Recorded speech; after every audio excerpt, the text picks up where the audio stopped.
Unidad 3. Supuestos epistemológicos. La tarea de la epistemología.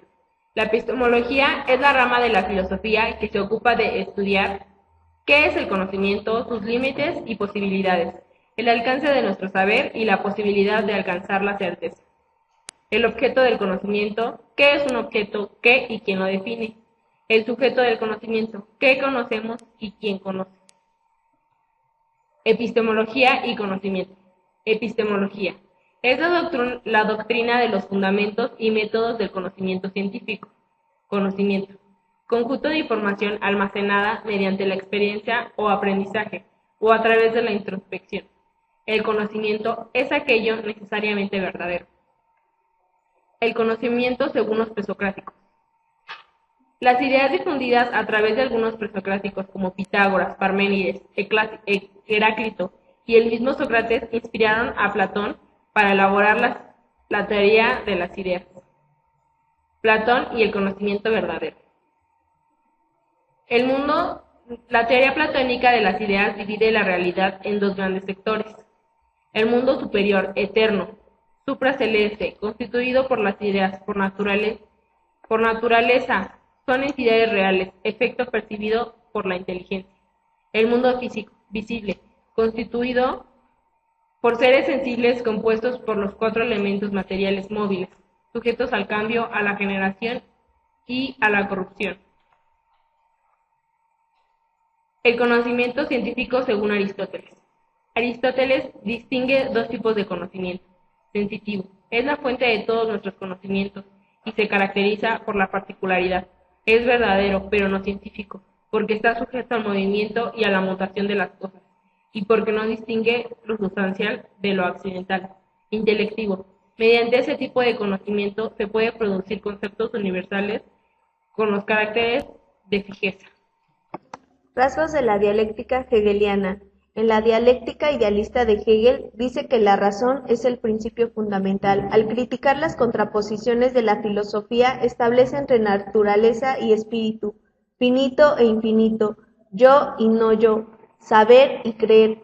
Hegel también quiere responder a la crisis de representación y desgarramiento de la vida. Desde su crítica a Kant, se dirige a la superación del dualismo y al desarrollo del sistema lógico monista.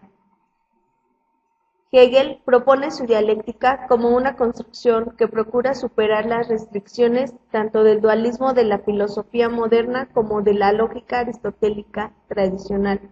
En la teoría de Hegel no es posible sostener una separación entre pensamiento y el mundo objetivo. Desde el monismo hegeliano surge así una afirmación central que marca una ruptura definitiva con el dualismo. La verdad de lo infinito es ideal.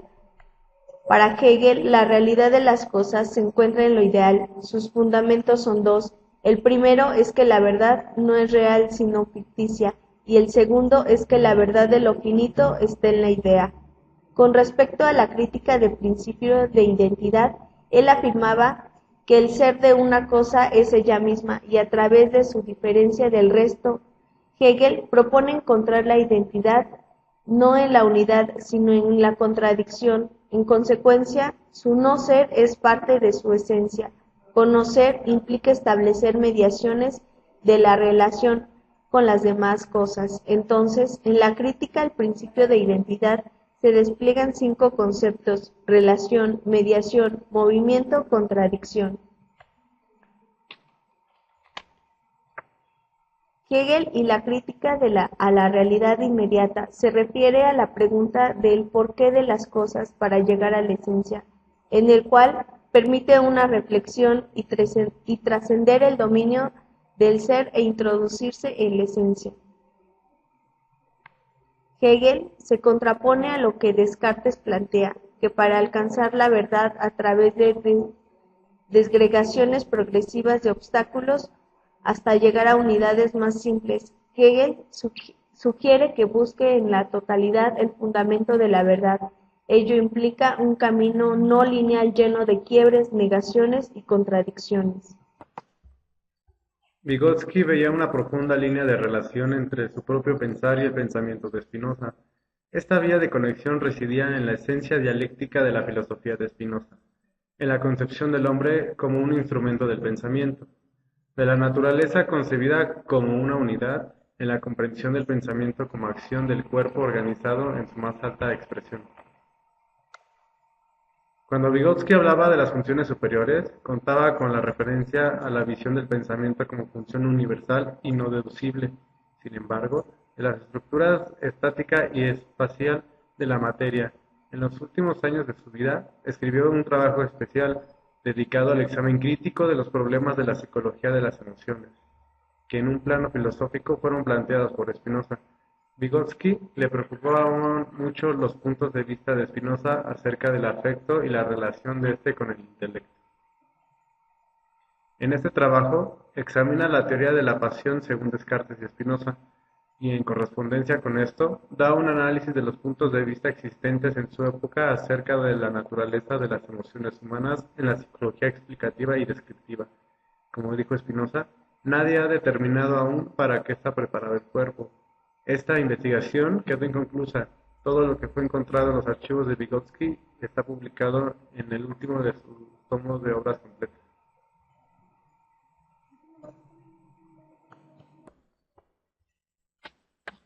Materialismo histórico dialéctico, Marx. Es la corriente del materialismo filosófico. El materialismo dialéctico, como sistema filosófico, es opuesto al idealismo filosófico que concibe al espíritu como el principio de la realidad. Materialismo histórico. La historia no es para Marx ni una colección de hechos como parecían concebirlo los empiristas, ni una expresión de categorías como la concebían los idealistas, tampoco el resultado de la acción aislada. La historia no es para Marx. La historia es el resultado del modo en que los seres humanos organizan la producción social de su existencia. La división entre materialismo dialéctico y el materialismo histórico. El término materialismo dialéctico nunca fue usado por Marx o Engels. El materialismo dialéctico fue definido por Stein como la aplicación de las leyes dialécticas a la naturaleza y el materialismo histórico como la extensión de las mismas a la historia y a la sociedad. Las cosas existen independientemente de nuestra conciencia, independientemente de nuestras sensaciones, fuera de nosotros. No hay definitivamente diferencia alguna, en principio, entre el fenómeno y la cosa en sí, y no puede existir tal diferencia. La única diferencia entre lo que es conocido y lo que todavía es desconocido. En la teoría del conocimiento, como en cualquier otra esfera de la ciencia, nosotros debemos pensar dialécticamente, esto es, no debemos considerar nuestro conocimiento como terminado, como inalterable, pero debemos determinar cómo el conocimiento emerge de la ignorancia, cómo el conocimiento incompleto es inexacto, se torna completo y es más exacto. Los procesos psicológicos superiores. Para Vygotsky, el lenguaje representa una interiorización de lo social. El dominio de tales signos culturales o instrumentos psicológicos y por su intermedio de la función psíquica natural, genera siempre un desarrollo, es decir, eleva la función dada a un grado superior, aumenta y amplía su actividad. Vygotsky plantea 4 fases. Bien, los instrumentos constituyen un medio de orientación externo hacia la transformación de la realidad, con lo cual la actividad humana externa aspira a dominar sobre la naturaleza. El sujeto de Vygotsky no se construye desde dentro hacia afuera. La interiorización implica una reorganización por parte de los sujetos. Los medios a los que el sujeto apele para resolver un problema serán estructuralmente la inclusión de un signo que remodela toda la estructura de las operaciones psicológicas superiores. Bien, las 4 fases o estadios que Vygotsky plantea son la conducta primitiva, la psicología interna, el medio cultural exterior, el crecimiento interno completo.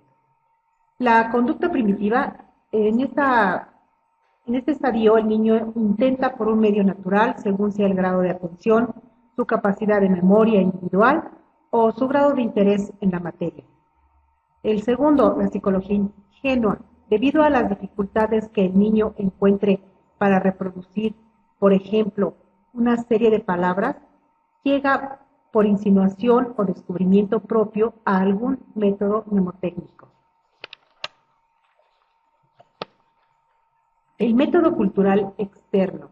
Cuando se le da una palabra, el niño elegirá entre la serie de figuras las que ya tiene en estrecha relación y enunciará la palabra elegida. El crecimiento interno completo. La actividad externa del niño pasará a ser interna, es decir, que el medio externo deviene a lo interno. Vygotsky, 1998.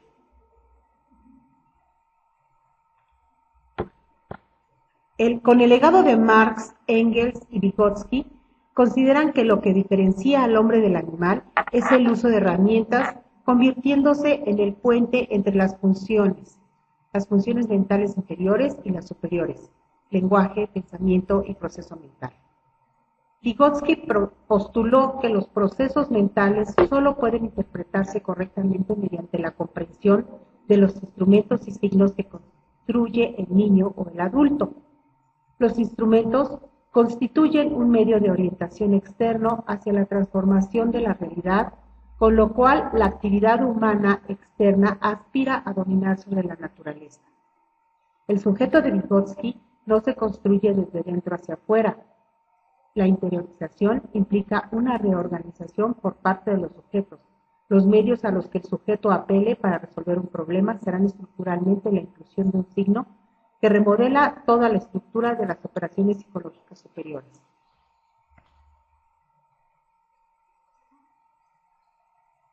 Es mediante la actividad herramental que el hombre no se limita a responder ante los estímulos, sino actúa gracias a los mediadores.